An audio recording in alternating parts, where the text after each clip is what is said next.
Face au phénomène des changements climatiques, les cultures s'épuisent, les sols se détériorent, et la vie rurale devient plus difficile. Dans les départements de Nioro du Rip, Foundiougne et Koungheul, des communautés entières affrontent un défi majeur, produire plus et mieux malgré la pauvreté des sols et le manque de moyens techniques.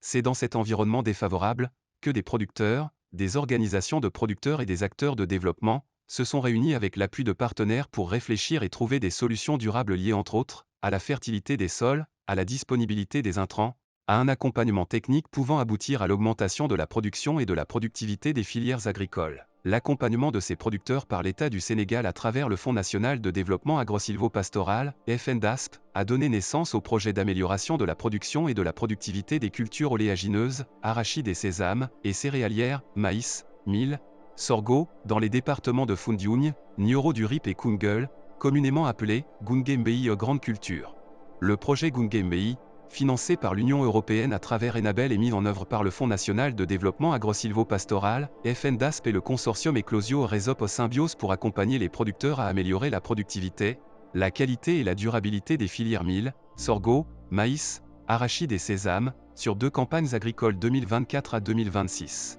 Les résultats des études des sols menées par les équipes du consortium en rapport avec l'INP et d'autres organisations, les problèmes de productivité accentués par le phénomène des changements climatiques ont poussé les experts du consortium Résop, Eclosio, Symbiose, à mettre l'accent sur des facteurs pouvant renforcer la fertilité et la recomposition des sols. À ce titre, des engrais et des amendements organiques ont été proposés aux producteurs avec un accent particulier sur le tossal, un compost amélioré riche en matière organique. Le terra calco, qui corrige l'acidité et améliore la structure du sol. L'inoculum, champignon bénéfique stimulant la croissance des plantes. Et la technique de microdose, qui applique de petites quantités d'engrais au pied des plants, augmentant la productivité tout en réduisant les coûts. Man de ren mboq lañ ma jox nañ ma 5 kilos mboq andil ma juróomi saako tosal fukki kilo engrais ak ñaar ba mu ñëwee dama ko xeeb ndaxte lii mënuma si bay mboqam bañ demee bay engrais ñu jox ñu mbay mu mucc ayib de microdose ñuy wàqi suuf bi tuuti di comp tuuti di def si mboq bi loolu tim ba tey xeeboon naa ko waaye ba ma ko defee ba ma toogee ba am fukki fan ak juróom ba ma demee si mboq mi ndax maa won résultat sa pareegul ndaxte luy résultat ba dañ daan bay mboq bu ñuy engrais ku si nekk day ngëb sa siwo da tibb da maq xamuñ limiti mboq bi xamuñ limiti ren bi lu mu war a naan sa man de dama noonu mboq góor a kay bay waaye léegi de am na njàngun moo xam ne nii mucc na ay moo xam ne jigéen mën naa bay mboq ndaxte su ma amutoon ñeenti saako du ma bay mboq fu ne su ma amee 30 kilos bu ma neexee bay mboq. Une fois que la campagne démarre et les producteurs n'ont pas d'engrais, ils pensent que la campagne ne peut pas réussir. Fort de cela, nous avons développé une technique qu'on a imitée de l'IFCC, de Souf avec les SAIDI, qui est la technique de microdose, qui consiste à diminuer de manière drastique les engrais de la chimie de synthèse ou les engrais chimiques, tout en favorisant la fertilisation organique. Pourquoi? Parce que ces fertilisations, nous-mêmes, on peut former les producteurs à les fabriquer. Le projet Gungembei s'appuie sur une approche participative et inclusive, articulée autour des champs-écoles paysans pour expérimenter et apprendre collectivement. Des parcelles satellites, où les innovations sont reproduites par d'autres producteurs. Et des champs ou parcelles de démonstration, qui servent de vitrine pour diffuser les pratiques les plus efficaces. Cette innovation majeure, aujourd'hui saluée par les producteurs, les experts et autres acteurs, constitue une nouvelle vision et une nouvelle option pour les producteurs face aux défis de production et de productivité. te tool bi tam man toujours suñ ma joxee tool yu mel noonu dama koy def si yoon bi nga xam ne yoon central la maanaam yoon bi nit ñu bëri dañ fay jaar maanaam bon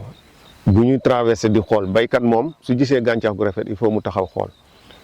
te bon su koy comparé ak toolam gis ne yow yaa ko dina la laaj surtout su la fa fekkee su la fa fekku sax am na ñoo xam ne nii dañ koy romb sax ñëw sama kër di ma laaj ne ma bon tool bi nga def telle place partie bële ak partie bële nu mu demee su ko defee ma expliqué. dina am tam ñoo xam dinañ am chance fekk ma si tool bi ñëw dugg si biir laaj ma nu mbir mi demee su ko defee ma expliquer leen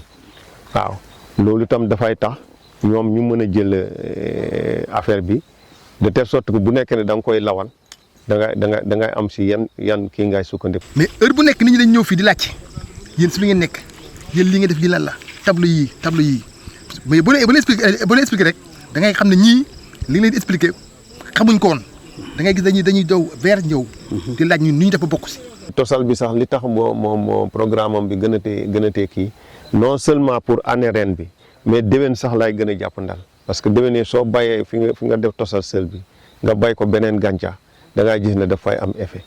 Associées au savoir paysan, ces innovations transforment durablement les pratiques agricoles. kon liñ mën a jàng mooy xeetu mbayte fañ doon bay démb bu nga bay dafa ñëw indil ñu ay xarala yu bees yoo xam ne tey wax dëgg yàlla ci juróom-ñaar fukki ak juróom tey ñoo koy appliqué ñoo koy jàng ci sebi waaye démultiplication ba tey boo ko doon doo xam bi fan la toll. dañoo bay daaw dañoo jox jiw ñu bay am si bénéfice daaw ku ne xam na gerte na mu waroon a melu ko ren ñu joxaat ñu jox ñu si noor bi bayum noor ñu bay pompiteer yàlla def mu baax ñu jël xaalisu gerte bi ñu li ñu amoon ci gerte gi ak li ñu amoon ci pompiteer bi ñu génn suñu bénéfice jënd suñu gerte ñu jox ñu ren jiwu mooy parcelle bee mooy tool bee bu kii bi beneen tool bi moom lañ jëndal seen bopp ci seen bénéfice dolli ko ci seen tool pour bëgg seen mbay bi seen liggéey bi gën a yaatu rek. Pour assurer la durabilité, le projet a mis en place un fonds revolving confié aux organisations de producteurs, OP. Ce fonds garantit la disponibilité des intrants organiques à leurs membres et pérennise le dispositif de vente et diffusion des innovations. tey si sama organisation li nga xamante ne jox nañ ko muy 200 producteurs boo jaayee céréale bi mun naa doon dugub mun naa doon mboq mun naa doon gerte boo ko jaayee boo ko collecté boo dajale ko day toll si 12 tonnes donc 12 tonnes boobu tey xaalis la pour organisation loolu nag ñun waruñu ko bàyyi gunge nañu ba foofu pour bàyyi ko mu naxasal déedéet 12 tonnes bu campagne bi ñëw année bi war a dellusiwaat war nañ nekk 25 tonnes. donc loolu la idée bu leen ci am loolu muy doon li nga xamante ne lu am solo la. bi ñu defal cette année ci vraiment am na solo lool waaw parce que suñ jëlee lu mat presque 90 tonnes de Tosal joxe ko suñ producteurs yi ñu répandre jox ko par 10 leaders bu ne ñu jox la 30 hectares nga def ko ci sa tool te ñëpp gis nañ ne engrais boobu am na solo ci kii bi moo xam ci gerte nga ko def ou bien ci dugub nga ko def mais ñëpp benn wax bi la rendement bi am na solo.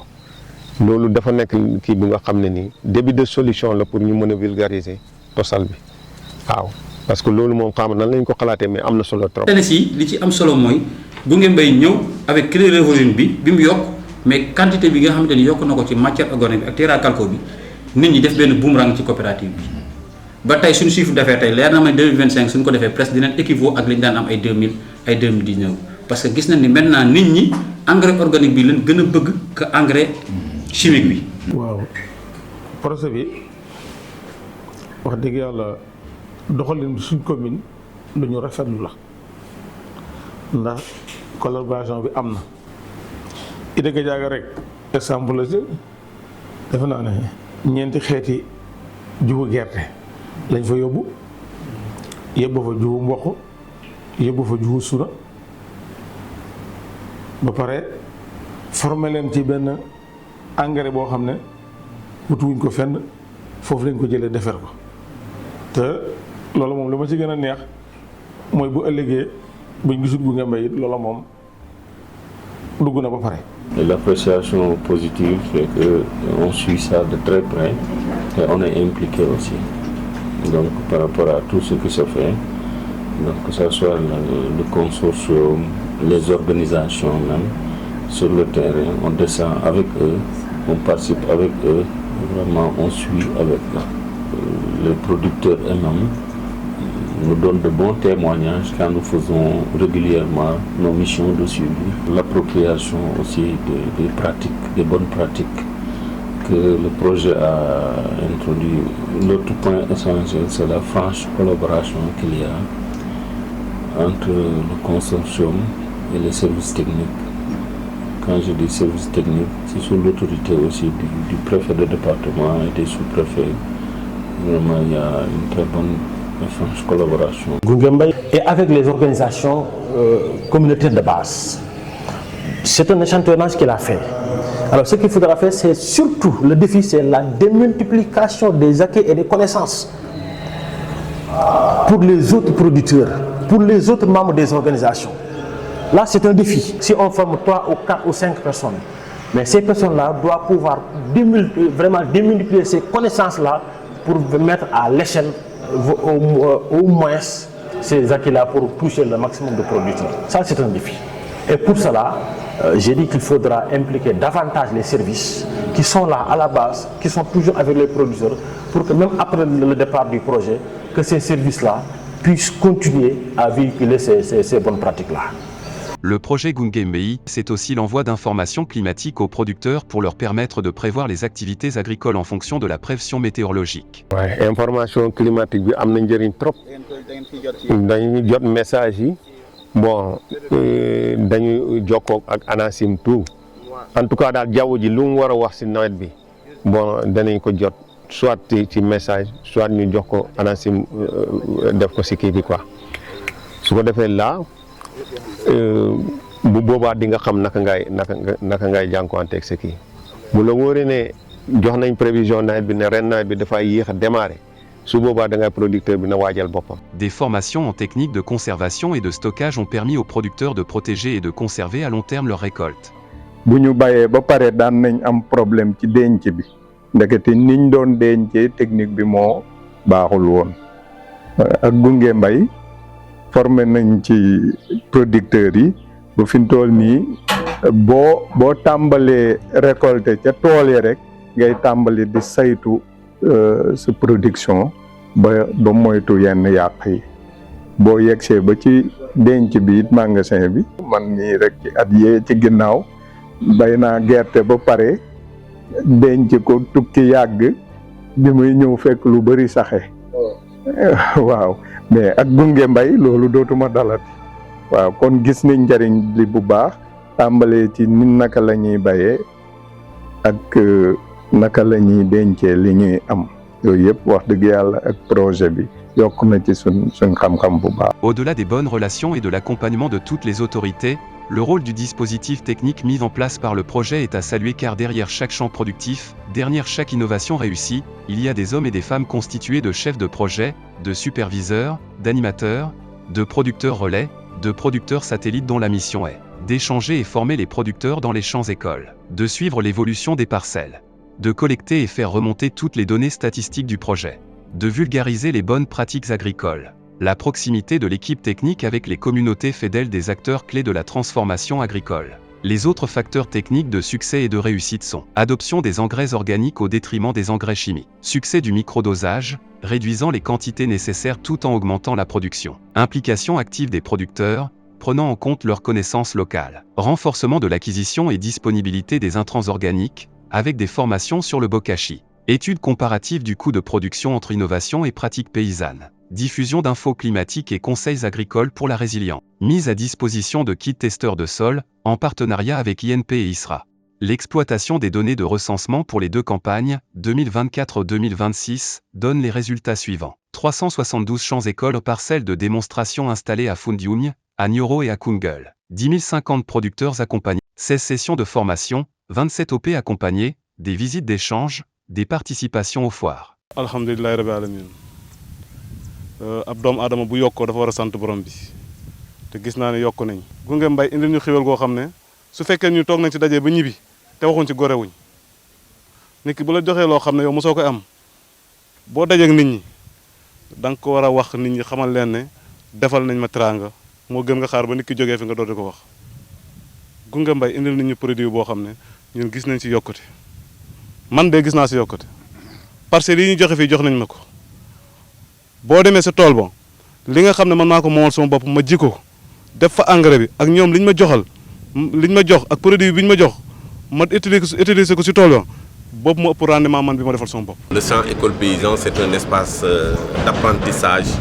de dialogue et de prise de décision. Donc je pense qu'avec les innovations, les technologies qui sont apportées, les producteurs seront mieux outillés pour maintenant rentabiliser, développer l'intensification et ipso facto, lorsque les rendements s'améliorent, les superficies sont mieux maîtrisées, donc le problème de débouchés, de revenus ne va plus se poser et que les question d'emploi ne se posera plus en milieu rural. On va probablement assister à un retour massif des jeunes dans leur terroir, ce qui va obliger même à revoir le statut foncier et essayer d'encourager les jeunes à rester dans le truc avec des réformes structurantes. nañ objectif yi ñu ko fixé woon sax da ko dépassé parce que objectif am moo doon fexe ba yokk rendement yi ci mbay mi donc ñoom fépp fi ñu doon expérimenté gis nañ ni rendement yi yokk na dañu yaakaaroon na dinañ mën a atteindre 25%, mais yokk na sax lépp 25%. loolu day wane ni technique yi projet bi indi ak jumtukaay yi mu indi ak ñaax bi ñu ñaax nit ñi ñu jëmblu ci engrais organique bi ñu indi di ko expérimenter loolu dafa nekk la nga xamee ni dafa nekk njariñ ndax day permettre producteur bi non seulement dina bay lu ëpp la mu daan bay mais dina dépenser lu gën a tuuti la mu daan dépenser ci wàllum jënd engrais te li ci am njariñ aussi mooy mbay bu sell lay doon ndax dañ ci wàññi produits chimiques yi nga xam ni nga koy ci mbay mi nga xam produits chimiques bokk na lu ci yàq suuf si bu yàggee donc loolu ñu encourager donc ñu baykat yi ñu jëfandikoo produits organiques yi waaye li ëpp solo mooy ñu tàggat leen ci ba nga xam ne baykat bi su ko neexee day autonome dina mun defaral boppam compost dina mun defaral boppam amal boppam engrais organique ba nga xamee ni dina mën a wàññi même su bàyyiwul sax complètement mu wàññi utilisation engrais chimique yi. expérience bi projet bi def ci revolving bi ci fonds revolving bi pour accès aux engrais dafa nekk expérience ba nga xam ne dañ ko war capitaliser lu ma rafetlu la te yaakaar naa loolu dina tax baykat yi su ñu organiser ak centre de service agricole yi ñëw yaakaar naa mën nañ fexe ba accès boobu dina yomb. ko réew mi ñun comme fi lañ dëkk ñoo ko mën a defar buñ ko defarul du dem suñ ci jàppee nag wax dëgg yàlla day dem kenn ku ne fi nga nekk boo fa bayee sa waar rek buñ dajee rek tool bi yëpp day set. jamono bii ñu toll dañoo toll ci mbayum xam-xam waaw mbayum xam-xam nga xam ne da ngaa war a bay lu tuuti am lu bëri du càggan ne da ngay bay àll bi yëpp am rendement tuuti te loolu lañ daan dund waaye wax dëgg yàlla changé na mi ngi changé bu baax loolu it ñu ngi ciy jaajëfal projet Gunge Mbay bu baax a baax tax na ba liñ daan bay wàññi nañ yaatuwaay bi mais li ñuy am mi ngi yokk waaw loolu yëpp ay xam-xam moo koy joxe te def ci bokk xam-xam yi projet bi dajale indil ñu ko ndax du benn gunge nañ ñu ci technique bi ñuy bayee waaye ñuy mën di am ay information waaye ñu mën a tester suñu suuf pour xam lan la manqué ñu dooleel ko ci yooyu noonu yëpp nag bu dajaloo dañuy gis njëriñ li mooy rendement bi yokku coono bi wàññeeku. Quand la terre revit, la vie reprend espoir. Les ambitions se positionnent. Ce projet, c'est plus qu'un soutien. C'est un avenir que nous construisons.